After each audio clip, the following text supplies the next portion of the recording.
Total chaos. British rail unions have called another strike. They'll bring the country to a standstill again on the 27th of July. And if you want a holiday, well, good luck with that. Interminable queues, bursting departure halls, bedlam at passport control. Must if you're lucky enough to even get a flight. Here's a taste from passengers grounded at a currently seemingly paralysed Heathrow. London Heathrow today, London Heathrow today, London Heathrow today, London Heathrow today. We've been here 5-6 hours, no one can find our bags, everyone's just wandering around. I'm begging you, if you are flying anywhere in the next few weeks, get there 4 hours early. No.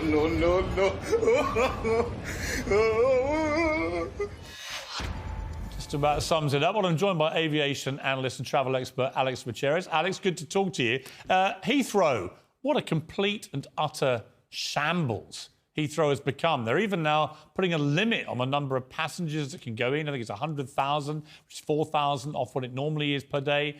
What is going on? How has it come to this? It's chaos, Piers. And you know what? I mean, if we look at Heathrow, for example, this is Britain's hub airport, the airport that has been vying for expansion for so long, seemingly completely unable to cope now that passengers have returned in significant numbers, but also realizing that, wow, we have no staff anywhere, no baggage handlers, no ground staff, following all those redundancies. And it's left the airport, Britain's hub airport, having to tell the world's airlines, don't fly your passengers out of here. Or rather, if you are going to fly your passengers out of here, we can only have 100,000 a day. Just a reminder, Piers, in 2019, they would have about 125,000 passengers per day. So it is pretty chaotic. And I think we need some honesty here. The worst is not yet over. I mean, the worst hasn't yet come because the kids in the UK, the students, the pupils, they haven't yet broken up. We're going to see disruption intensify. And I think it will be far more honest to be honest about that before things smoothen out from kind of mid-September onwards. Why is it that some airlines like Ryanair seem to have got this right and are doing really well? They had the sort of prior planning part of all this sorted, but others have got it completely wrong. And why has Heathrow itself got it so hopelessly wrong in predicting traffic and so on?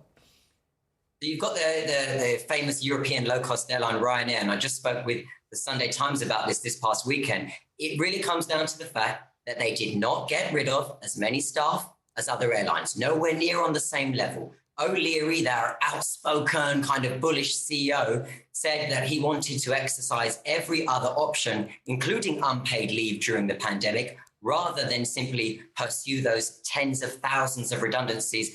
British Airways, as a reminder, removed a third of their workforce, 13,000 staff members, now scratching their heads that they haven't got staff 9 months later to be able to deliver the summer service that they had sold. And that's another problem that we face here, is that many of these airlines with the airports were so ambitious for summer 22, they have ultimately sold a schedule that they can't deliver because their staffing levels are anything but normal to be able to deliver as if it were a normal year. And that's why we're in this situation. And I don't think we're going to get much honesty going forward about practicalities of what people can do and how the government can work with the airlines in the sector, because we've got this kind of weird zombie government now in the middle of a leadership campaign.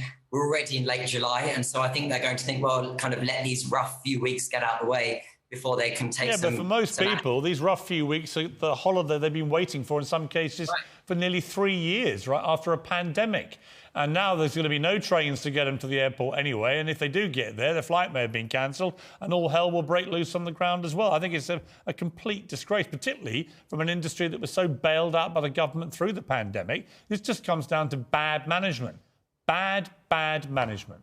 Bottom line, right?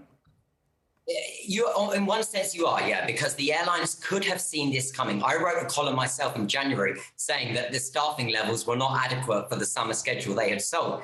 The airlines will blame the government because they'll say that they were cornered with those erratic decision-making policies, the overnight Amber Plus, the Thursday night travel roulette from Grant Shapps. in saying that they had to go ahead with the redundancies, and the redundancies have now left all of these empty vacancies and therefore the disruption. So, you know, there are a variety of contributors here, but for passengers, I think try to arrive not too early, around 3 hours before, because too early doesn't achieve much.